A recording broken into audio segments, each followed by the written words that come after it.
This is Shahbaz here. Shahbaz Fast English welcomes you all.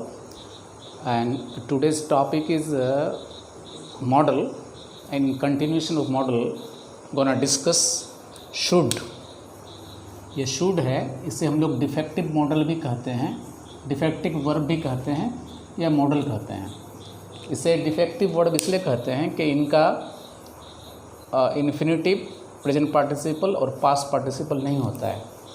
ये models हैं. तो should के बारे में सबसे पहले हम लोग करेंगे. शुड जो है शेल का पास्ट टेंस है. शुड शेल का V2 है शुड. और जब इनडायरेक्ट नरेशन बनाते हैं हम लोग, I said I shell help her, तो यहाँ इसका हम जब बनाएंगे तो इसका नरेशन क्या हो जाएगा? I said that I should help her.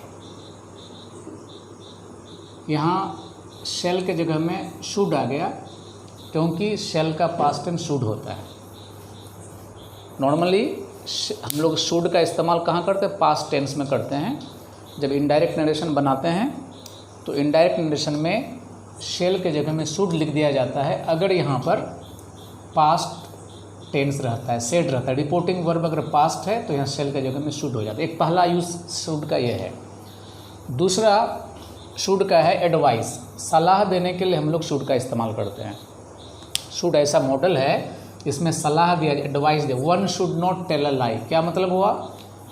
झूठ नहीं बोलना चाहिए. एक सलाह है. One should not tell a lie, झूठ नहीं बोलना चाहिए. और यहाँ पर वन जो है सब्जेक्ट के तौर पर इस्तेमाल हुआ है जो कि इंडेफिनिट प्रोनाउन है.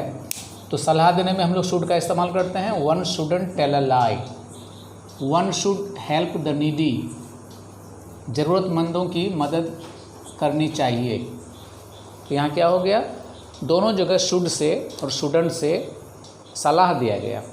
ठीक है. उसी तरह से लाइकवाइज ड्यूटी भी दिखलाने के लिए हम लोग शुड का इस्तेमाल कर सकते हैं. We should love our country. हमें अपने देश से प्रेम करना चाहिए. ये सलाह है, ड्यूटी है हमारी.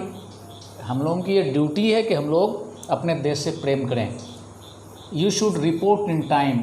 तुमको सही समय पर, उचित समय पर आना चाहिए. किसी स्कूल में, किसी ऑफिस में जो टाइम बंधा हुआ है, अगर कोई कहे you should report in time, तो कहने का मतलब ये हुआ कि आपको समय पर आना चाहिए. रिपोर्ट करना मतलब आना. चौथा यूज है unreal situation. I would like the students to focus in this situation here. देखिए, ऐसा सिचुएशन जो कि संभव नहीं है उसे हम लोग कहते हैं अनरियल सिचुएशन. जैसे इफ़ आई वर यू, अगर मैं तुम्हारी जगह में होता, या मैं अगर तुम होता, आई शुडंट मैरी हर, तो मैं उससे शादी नहीं करता. तो ये क्या है? कंडीशनल क्लोज है ये. और ये I shouldn't marry her principal clause है. इफ़ आई वर यू, अगर मैं तुम्हारी जगह में होता तो मैं तुमसे उससे शादी नहीं करता. तो ये क्लोज क्या है? इफ़ आई वर यू क्या है? कंडीशनल क्लोज है. I shouldn't marry her principal clause है. तो ऐसा सिचुएशन में भी हम शुड का इस्तेमाल करते हैं. दूसरा है if she were the PM. क्या मतलब हुआ? अगर वो प्रधानमंत्री होती, she should put things in order, तो वो सारे चीज़ों को ऑर्डर में रखती, सारे चीज़ को व्यवस्थित कर लेती. तो ऐसे में भी हम लोग शुड का इस्तेमाल करते हैं. और यहाँ आपने नोटिस किया होगा, जैसे इफ़ आई वर यू को हम लोग लिख सकते थे were I you. If I were you की जगह में हम लिख सकते थे इफ़ आई वर यू, जिसे लिखा गया है इसका जो वर आई यू भी लिख सकते थे. If she were the PM, she should put things in order. यहाँ पर भी लिख सकते थे कि were she the PM, she should put things in order. समझ में आ रहा है? कैब. सो अनरियल सिचुएशन ये हो गया. और कंडीशनल क्लोजेज में भी इसका इस्तेमाल होता है शुड का. जैसे शुड इट रेन, अगर वर्षा हो, या अगर वर्षा हो जाए. स्टे बैक, तो घर ही में रहना. अगर वर्षा हो जाए, ऐसा सिचुएशन में इसका मतलब ये होता है कि वर्षा होने का चांस बहुत कम है. शुड इट रेन, अगर वर्षा हो जाता है तो स्टे बैक, घर ही में रहो. इफ़ DP शुड कम, अगर DP आ जाए, ऐसा कंस्ट्रक्शन में चांसेस कम होता है. If DP should come, ask her to wait for some time, तो उससे कहना कि वो कुछ देर इंतज़ार कर ले. If DP should come, ask her to wait for some time. उसी तरह से है देखिए आप कंडीशनल क्लोजेज को मैं फिर से थोड़ा समझा देना चाह रहा हूँ आपको।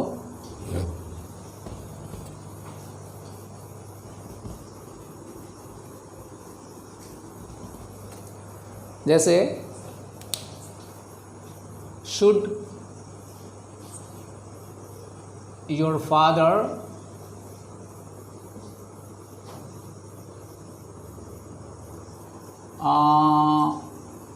not give you money,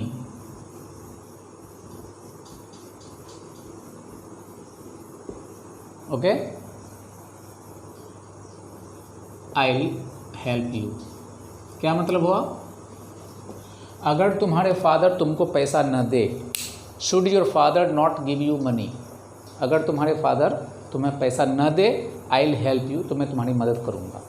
तो शुड से अगर कंस्ट्रक्शन शुरू होता है या इफ़ से शुरू होता है, इफ़ शुड से, उसका मतलब होता है अगर ऐसा ना हो या ऐसा हो जिसका चांसेस कम है, तुम लोग शुड का इस्तेमाल करते हैं, आई विल हेल्प यू। ठीक है, इसमें समझ में आई बात? शुड सी कम लेट, अगर वो लेट आती है, ask her to go out, उसको कहना कि वो चले जाए वहाँ से। तो शुड का मतलब क्या हो गया? चाहिए नहीं हुआ यहाँ, अगर आए, अगर होए, अगर ऐसा कुछ। ठीक है, और लास्ट में क्या है? लेस्ट के बाद, लेस्ट के बाद हम लोग शुड का इस्तेमाल करते हैं। लेस्ट क्या है? कंजंक्शन है। क्या है? कंजंक्शन है। लेस्ट कंजंक्शन है। जैसे वर्क डिलीजेंटली, दिल लगाकर पढ़ी काम कीजिए, लेस्ट यू शुड फेल, नहीं तो आप फेल हो जाएंगे। लेस्ट का मतलब क्या होता है? नहीं तो, नहीं तो। क्या हुआ? Work diligently लेस्ट you should fail, कड़ी मेहनत करो, दिल लगा के काम करो, नहीं तो तुम फेल हो जाओगे, नाकाम हो जाओगे। वॉक फास्ट, तेज तेज चलो, lest we should miss the boat, नहीं तो हम लोगों का बोट जो है मिस हो जाएगा। ठीक है, तो this was a model called should and this is a defective word also. In the next topic is, I will be dealing next topic after this class. Thank you. Ciao.